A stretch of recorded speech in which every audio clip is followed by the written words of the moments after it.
Hello everybody!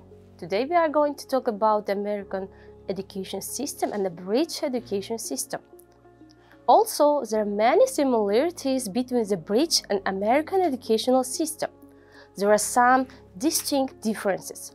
Both systems want to prepare learners not only for colleges and universities around the world, but also to produce highly educated and contributing adults to enter the world and the workforce. So, what are the main differences between the American and British curriculum? How does the British educational system compare to the American system?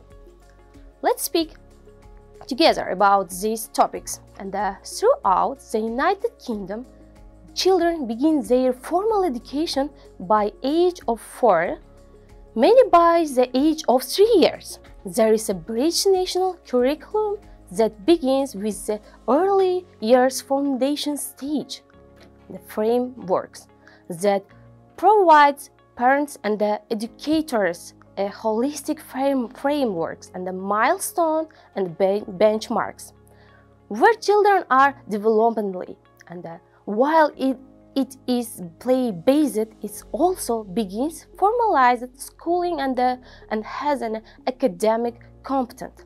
The early years foundation stage emphasizes that each child will develop in their own time, but that is where the majority of children are at each stage of their development.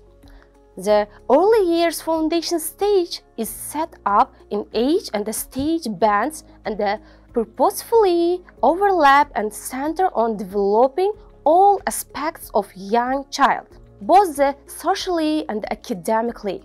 And typically in the United States, children may attend preschool, but generally in this part-time unless both parents work. Formal schooling is not compulsory until children are 5-6 years and of age. In 2013 years, New York City decided and put into law that any child who is turning 4 in that calendar year is able to attend public or state-run preschool and that kindergarten is mandatory.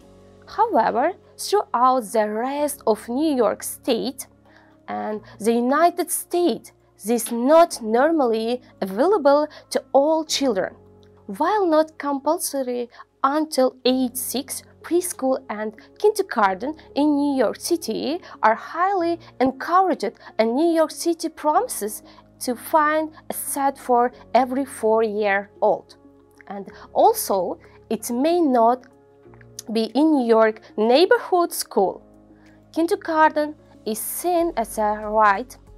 In New York City, preschools and the kindergarten are still offered part-time and tend to be predominantly based on socialization skills. A notable difference between the American and British education system is that in the British preschool or early years program, children learn their letter sound before the letter name. There is a systematic approach to learning all 44 sounds before learning the name of the letter. Throughout the United States, American schools and the parents teach the name of the letters first. The sound are introduced later. And British school mark making or early writing is highly encouraged and a deep level of mathematical understanding, such as all the ways that you can make 5, is focused on at the mastery level instead of a broader understanding and then moving on to higher numbers. Higher numbers. And UK education system and USA, now we speak about elementary schools. As children get older and move into elementary school, the two systems are very similar in that the teachers offer a broad range of subjects, and there are measures put in place to ensure that adequate yearly progress is being made in the USA. Many of these measures were put in place with no child left behind, and they remain in place today. Schools and states use the information to best help shape the educational system and to ensure that all learners are provided with a good educational foundation. In United Kingdom, there is an off-case stage and the benchmarking where the entire country is tested and reported on, and similar to the USA, this information is used to help shape the educational system, except that is the national and externally benchmarked. In general, the US offers a holistic liberal art approach, the education from kindergarten all the way through graduation. In the British educational system, there is a broad liberal arts approach, and as learners get older, it becomes increasingly specialized. The USA curriculum tends to have a national focus, while the British curriculum tends to have broader a view. The USA often relies heavily on textbook, while the British curriculum uses a variety of courses and authentic text. And the USA tends to offer more choices in sports and other extracurricular activities, including clubs. In British schools, there are also extracurricular activities and sports, but with a more selective offering available. One of the other key differences between the British and American school system is the school calendar. Most USA schools have federal holiday of year, but the bigger school breaks tend to be in December. One in the spring time around the March and April, and then a long summer break. In the UK, schools go for approximately 6 or 8 weeks and then have a week off. A slightly longer break in December and the spring, and a shorter summer break than their USA counterparts. The number of actual school days is approximately the same, just a difference in how the breaks are distributed throughout the year. Teachers in the USA are certified and have a credential for a stage in which they teach with some reciprocity in other states. In the United Kingdom, teachers receive their qualified teacher status and are able to teach anywhere within the United Kingdom or in a British schools internationally. And British high school's curriculum and American curriculums. When students get into the upper grades in both US and the British schools, there are other differences between the two educational systems.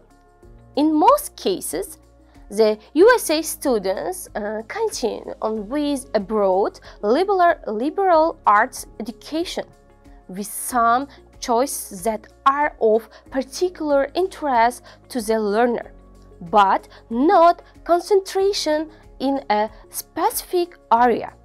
And the British education learners pick areas they want to concentrate on with the General Certificate of Secondary Education or International General Certificate of Secondary Education. And the United Kingdom, with the both learners choose their subjects and study them for 2 years. They then take an exam and receive a certificate and have now completed their compulsory education.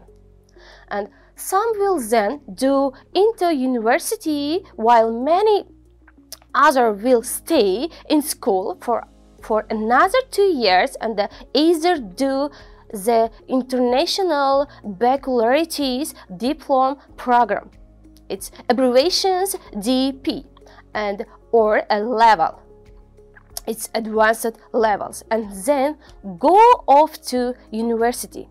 During these years in the USA, maths and science are usually taught and independent and sequential, and subjects such as algebra, geometry, calculus, and etc., and biology, chemistry, physics, and etc.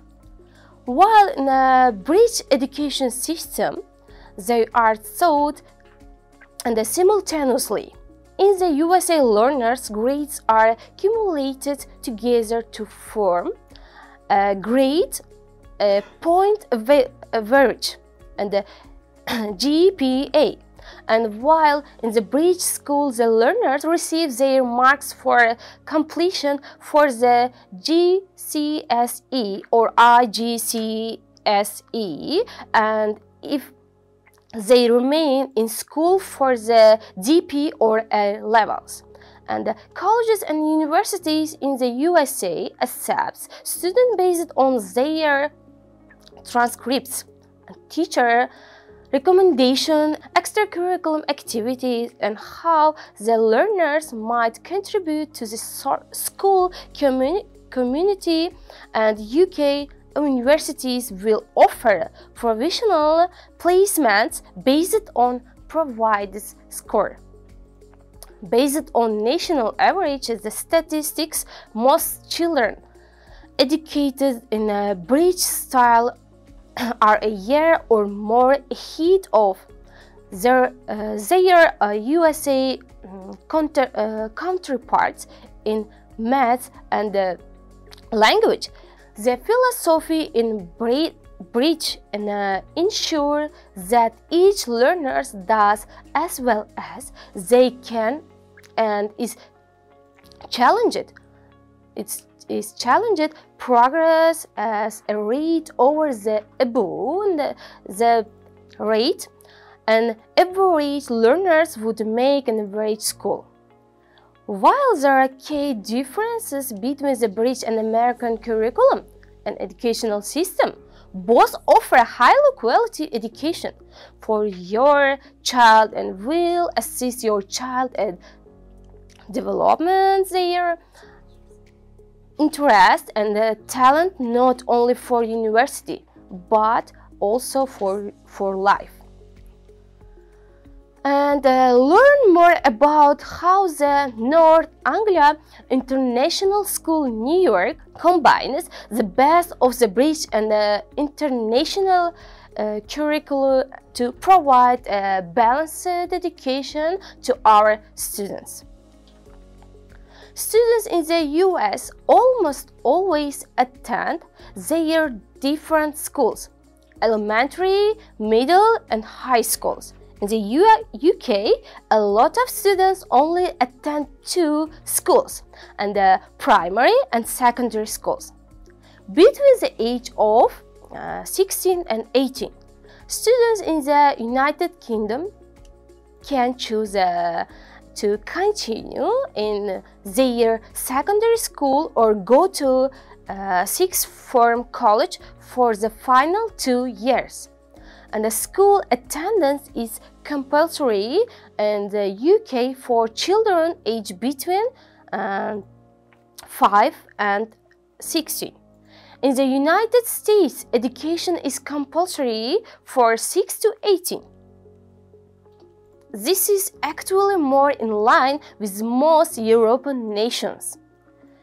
Years and the grades. Now I am going to talk about students' age and the grades one by one in both countries. And in the United Kingdom, each year in school is denoted by a number. Reception is for children aged 4 to 5, and then students progress from year 1 to 13. If they choose to stay at school until they are 18. In the United States, they are counted in grades. A child who is and 6 to 7 in the first grades and the final year in the high school and the 12th grades. In USA, high schools, the years are called freshman, sophomore, junior and senior for grades, and 9 to 12. Just to make it more confusing, the years grades don't match up. Students aged 14 would be in year 9 in the United Kingdom, but 18 grades in the USA. And let's talk about uniforms. A big yes in the United Kingdom. All schools have uniform, and each school's uniform is different. This is to help students of a school feel a sense of unity and promote inclusion. It also looks really sweet on the teeny tiny 4 and 5 years olds. Uniforms are not a thing in the US. Aside from the same private schools, students can generally wear whatever they want to school. So there have been debates in recent years over schooling considered inappropriate for lessons. If it comes to the sports, students in the UK attend PE classes, while their American counterparts head to gym class.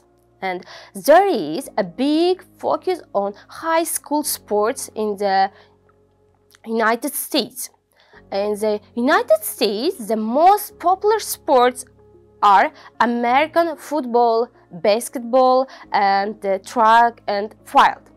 In the United Kingdom, students tend to play football and rugby.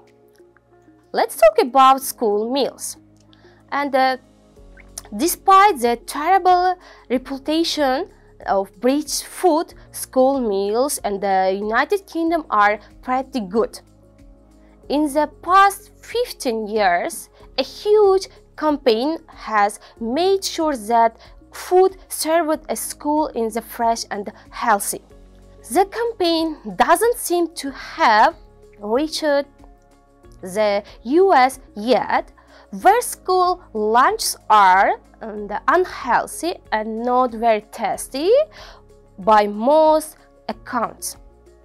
School students in the UK are also forbidden from drinking sugary drinks, and only water and fruit juice are available.